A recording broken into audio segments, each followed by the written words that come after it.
You look calm and relaxed. I said you look calm and relaxed. You look a little tense. You okay?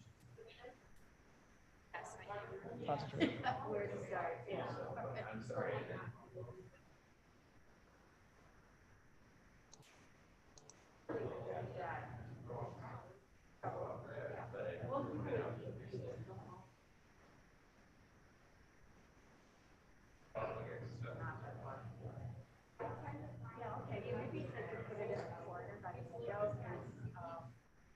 So there's enough space to walk out. Sure, so like against the wall. Well, no, against the partition, but then.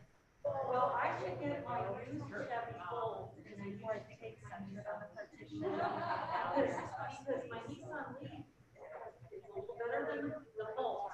Yeah. Yeah. Place, so. And just so you know, I was asked to teach a class in the Forest Preserve District tomorrow. They have you learn from the experts program in there.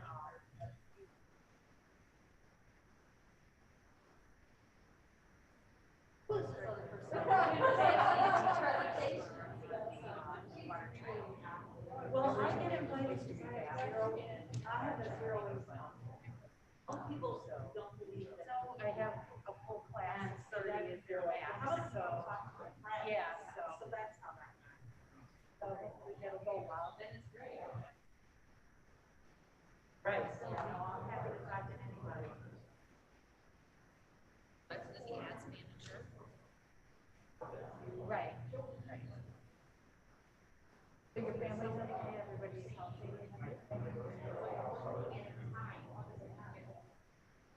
Hopefully the spelling out was in the. So what I typically do is like.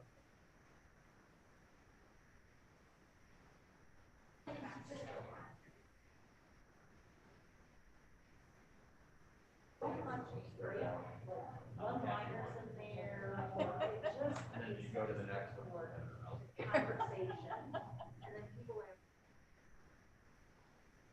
And it just, and usually the audience drives me fun. I never have to prepare anything. Yeah, yeah. You know, you need to get away like we did. Yeah.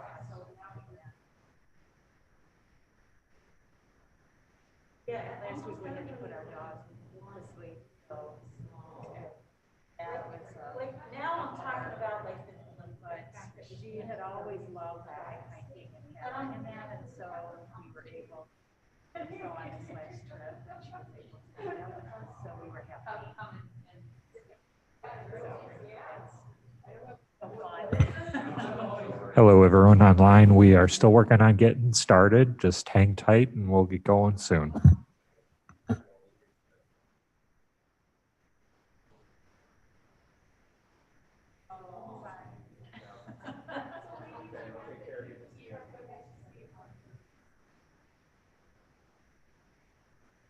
So the film is 55 minutes, it's really good.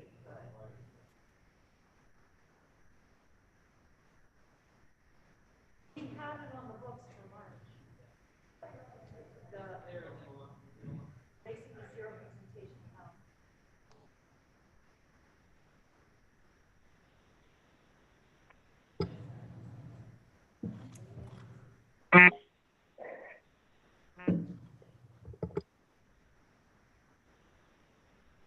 Monday.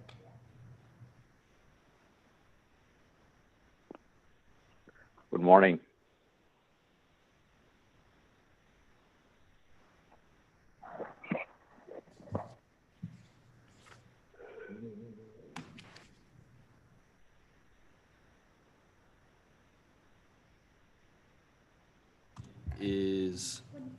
Yep.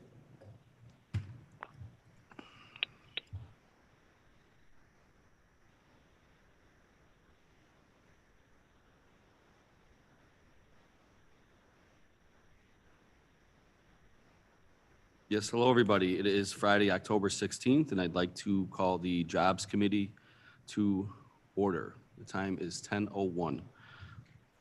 Can I please have a roll call? Iqbal, Iqbal present. Ferrero, Molina, Molina present. Sheffield, Thomas, Wegman, Weber, Present. 4. Fine. We have a quorum. Can I please have a motion for approval of minutes from September 11th, 2020? So moved by Penny Wegman. Seconded Molina by, seconds. thank you, Molina. Can I please have a roll call for approval? Molina, Molina, yes. Wegman, Yes. Iqbal, Iqbal, yes. Yes. The motion moves. Next, we have the Community Reinvestment, the Development Division, OCR Financials. I know that Maria is off this week. Do we have anybody from Workforce to present the financials?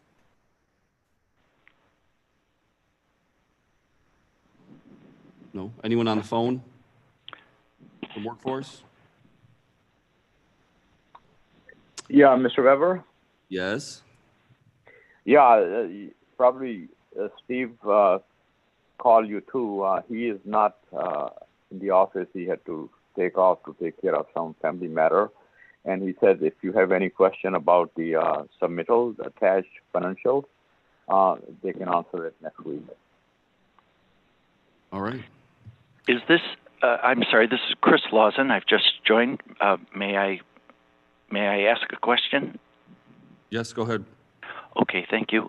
And I just came onto the phone, and I think that I heard a workforce development, and it was that report, and this is the monthly committee meeting. Is that correct? That is correct. Okay. Thank you very much for the confirmation. Thank you. Mo, do you have any comments for today? No, we have a soft audit going on for the OCR files, and it's called soft file upload or something like that. We had one conference call with the state officials, and there will be another call today at 2 o'clock today, and they will give us their findings. How did the review go? It's a soft audit. It says the files that were submitted were the proper files. They are not going into the numbers and so forth, but just the submittal part.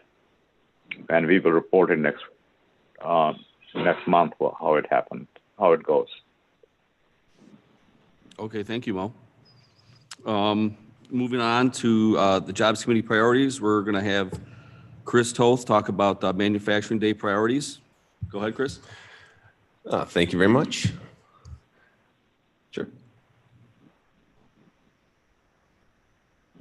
It's October again, which means we have football leaves falling and manufacturing on the table. And it's great because we've celebrated Manufacturing Month every month that I've been here. This year's Manufacturing Month was on October 2nd. And as you can probably assume, most of the events held locally were done virtually.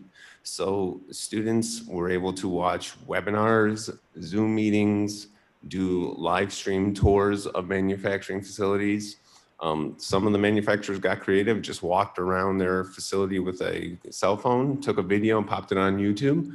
Whatever they could do to get the students to see what's going on in terms of what they do for manufacturing careers and opportunities. It's something they like to highlight. They were very proud that they were able to do that in spite of the pandemic and the changes in social distancing. In previous years, there's been hundreds of students going to a single location across a single location at multiple locations across King County. So it was a big change this year, but the manufacturers are really pleased with what they could do given the current circumstances. It was founded by the Fabricators Manufacturers Association in 2012, and just some other organization involved at the National Association of Manufacturers, the Manufacturing Institute, and the Manufacturing Extension Partnership.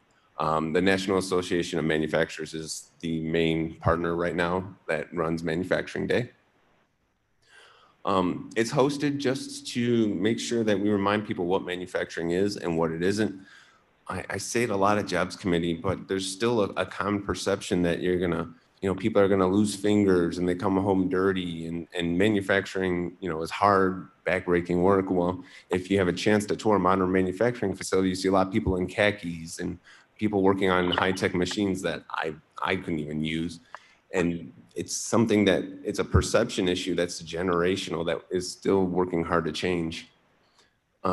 By working together, manufacturers address our skilled labor shortage, which I'll talk about in a moment, connect with our future generations, and take charge of the public image of manufacturing. Just so the most recent numbers for our King County, we have 784 manufacturing establishments employing over 32,000 workers with a payroll of near $2 billion, which works out to be an average pay about $58,000. Compared to Illinois, which our total output for the state is $108 billion, which is about 12.5% of our total state gross product. Total statewide in 2017, there were 12,077 manufacturing firms, which employed about 592,000 people, which is almost 10% of our non-farm employment. The average annual compensation for manufacturing was almost $90,000. Which compared to our non-farm businesses was only about $57,000. So again, one of the things manufacturing day is to highlight is not only it's a great career, but it's a great career. You can take care of yourself, have a family, have a nice home. It's something you can be proud of. I just want to show some charts of our manufacturing output over the last decade. I started here about 2014. We were making about $102 billion a year on it, but as you can see in 2018, 108 billion, and it was projected to go up. I don't have the 2019 numbers, and it will be really interesting to see how it compares to 2020 once we get that. But like most data, it takes a couple of years to really put together. Our top manufacturing sectors in Illinois are chemicals, which was something that surprised me. The next one didn't surprise me at all was the food, beverage, and tobacco products. It's something we're constantly highlighting is our food service and distribution in the state. Machinery and fabricated metal products are the top sectors in King County, so it matches up with the top sectors in Illinois. And if you want to take a look, you can just kind of run down the list.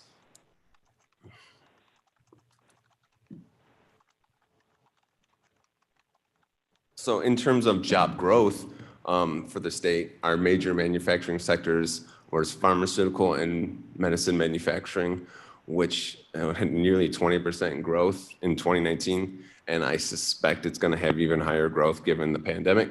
Again, with medical equipment and supplies manufacturing, that's just indicating not only a trend here in the state, but nationally. This one I found interesting was aerospace products and parts manufacturing. You hear a lot in the news about the space race and space force and a lot of stuff. And to hear that Illinois is starting to grow the businesses to join that fray it's good. Beverage manufacturing, the brew pubs were popping up like crazy. And just, again, you can see the rest of them as you move down the list.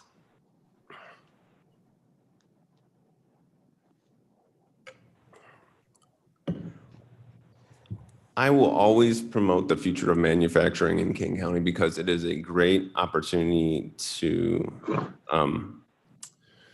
have employment for many different people. About 5 years ago, there was a study that said there was going to be a shortage of 2 million manufacturing workers right now in 2020. I couldn't find data to correspond with that, but anecdotally, if you drive around our manufacturing districts at all points in the county, you will see apply within, now hiring, positions available signs, all different shifts, all different types of positions. It's anecdotal, but it's something a lot of people have noticed. They expected that there was going to be almost 4.8 available new manufacturing jobs in 2025, but the prediction is half of those won't be filled, which could lead to about $454 billion in lack of gross domestic product by 2028. And to put that into perspective, so that'll be about 2.7 million jobs from retirements and 2 million jobs from the job growth. But about $2.2 million are likely to be filled, leaving a huge gap of 2.4 million open jobs. And with the unemployment rate as it is, this is a great opportunity for people to bring it down by applying for manufacturing jobs. And then I just want to put in perspective how that job, the hiring gap can affect our gross domestic product. If you'll see the green on the bottom of the slide, that just shows it'll grow because those companies that need manufacturing employees will not be able to have their maximum output. There are events continuing online, but I really want to say that Manufacturing Month should be every month. It's something that when Angie and I went to talk to the Regional Office of Education Superintendent a couple years ago, we talked to them about it. I know our schools have been working hard to implement more programs to grow our manufacturing workforce, but again, a lot of it has to do with the parents and changing their minds, showing that your kid can get a good education, can get to work 2 to 4 years after high school and make good money and move out of the house is something that I know a lot of parents will want to hear. So I just continue to ask our board members to advocate for the great opportunities to manufacturers and the students of the future. But that's my presentation for Manufacturing Month, so I'd love to take any questions if anyone has them. Any questions? That's how you get them out of the house, yes. That's right. No, Chris, thank you very much for the presentation, and I do agree. I mean, it's that educational, the education at home to say, there's so many other avenues to make money, so thank you for the presentation. Anyone on the phone with any questions or comments? All righty then. Next, we have the staff updates for the economic development initiatives. Thank you. I just have 2 quick updates. One, I put together a table of our unemployment numbers that were revised and updated since about a week ago. So of course you can see once April hit and the pandemic hit, our unemployment numbers got up to 16.8%. And after everything got revised, Kane County has actually been ahead of the state now the entire pandemic. So our unemployment rate has been going down, has been lower than the state and going down at a faster clip than the state. We're still comparable to the US numbers, so it's something to be very proud of that our residents are getting back to work. I don't have a number for September, but if I was to take a guess, given our last unemployment numbers, I'd put it at about 9.1 to 9.2%. The growth has slowed just a little bit. There have been lots of fears of more coronavirus impacts coming and more looming shutdowns or needs to change the plan like phase 5. So there's a lot of unpredictability. So we will see, but I like to share our unemployment numbers so we can, compare ourselves to the rest of the state. And the other thing I wanted to highlight is the second round of business improvement grants for the state are still available. Just to remind the committee, we had 75 awardees and $1.2 million awarded to Kane County companies in the first round. So this opportunity is still available until the end of October. There's also webinars on DCEO's website. Again, it's just something we need to make sure that we're continually pushing this out so our local businesses have the opportunity to apply if they haven't already. This money is on the table, and once it's gone, it's gone. So we need to make sure everyone who can get it can. So if anyone has any questions or needs some information, I'd love to share it. Chris, I have one question in regards to the unemployment numbers. Absolutely. Is there any breakouts of the sectors of what the unemployment percentage is? Manufacturing's at 2% and entertainment, or is at 15%, to kind of come with that blended average?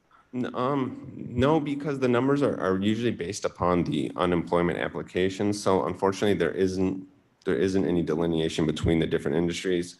But I can tell you that in terms of entertainment, recently, I know actually 2 theater chains have closed permanently with no plans to reopen. So we haven't seen a lot of the long-term effects yet that I think people are saying, the pandemic's been going on for about 7 months now, that we would start to have an idea of the trends, but I don't think that we have a clear picture yet because there are still decisions being made right now that could have some severe impacts on long-term, and entertainment has been severely distressed. Manufacturing, on the other hand, remained open, so I don't think it was hit as hard, but we don't know the official numbers. Sure. Thank you very much. Any questions or comments? Go ahead, Mr. Van Kerkhoff. Yes, Mr. Chairman, I'll just add to that. I was on a call yesterday hosted by CMAP with the other regional economic development partners, the 6 other counties in the city of Chicago. And, obviously some of the trends with the pandemic and getting the economy going again, Chicago is strong in the logistics and distribution with a lot of people ordering online. Obviously that's a strength. But the manufacturing took a hit initially, but is coming back, and all over the region there's shortages in workforce. So it's a great opportunity for people to get on-the-job training or to use a community college to brush up on some skills or gain some skills and capture some of those available jobs that will probably be stable for quite some time. So there's a good opportunity, a real need there to get that message out to folks who are unemployed or underemployed. It's a great time to make a switch. Yes, I agree. I think it's going to be a very busy next couple of years. I think there's going to be a lot of people converting over into other, industries, with some more stability. So it's going to be busy. Any questions or comments? No. I'm going to ask, we have no new business to discuss today. I'm going to ask for a motion to place the reports on file. So moved by Penny Wegman. Molina moves. Molina, Penny, is that okay for Molina to move it? Thank you. Molina Thank moves. Seconded by Penny. Can I please have a roll call for that?